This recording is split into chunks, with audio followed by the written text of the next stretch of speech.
कर्म क्या है? क्या सचमुच किसी व्यक्ति के कर्म का फल भगवान तय करते हैं? कर्म वो होता है जो हमारे मन में स्फुरणा होती है, संकल्प बनता है, बुद्धि निश्चय करती है, फिर इंद्रियों से चेष्टाएं होती है, उसे कर्म कहते हैं। कर्म दो प्रकार के होते हैं, एक शुभ कर्म और एक अशुभ कर्म, जिनको कहते हैं पाप कर्म, अशुभ कर्म, और पुण्य कर्म, शुभ कर्म। दोनों का फल अवश्य में वो भोक्तव्यम कृतम कर्म शुभाशुभम, अवश्य भोगना पड़ता है, उनका परिणाम भोगना ही पड़ता है।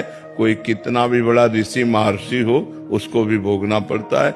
इसलिए कर्म बहुत होश से करे, बेहोश होकर न करे, प्रमाद में न करे, नहीं तो उसका दंड मिलता ही है। हिंसा 5 मिनट में हुई और उसका दंड पूरे जीवन भोगना पड़ेगा, या ज्यादा अपराध बन गया तो फांसी की सजा मिल जाएगी। तो कर्म ही तो है। किसी बहन बेटी को छेड़ दिया, अब डंडा चलेंगे, पुलिस ले जाएगी, मुकदमा चलेगा, उसको सजा मिलेगी।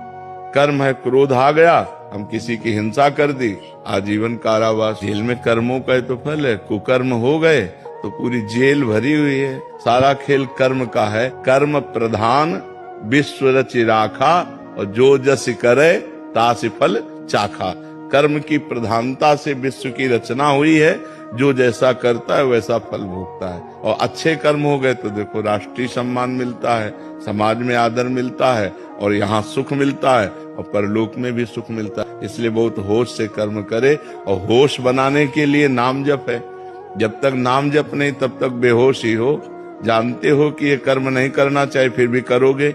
सब कोई जानता है पाप कर्म किसे कहते हैं और पुण्य कर्म किसे कहते हैं। भगवान ने इतना ज्ञान सबको दिया है, और जब कोई कर्म करने चलता है तो भगवान अंदर से प्रेरणा करते हैं, ये गलत है, मत करो। लेकिन हम लोग इतने मलिन स्वभाव के हैं कि अंदर की बात को न मानकर और कर्म कर बैठते हैं।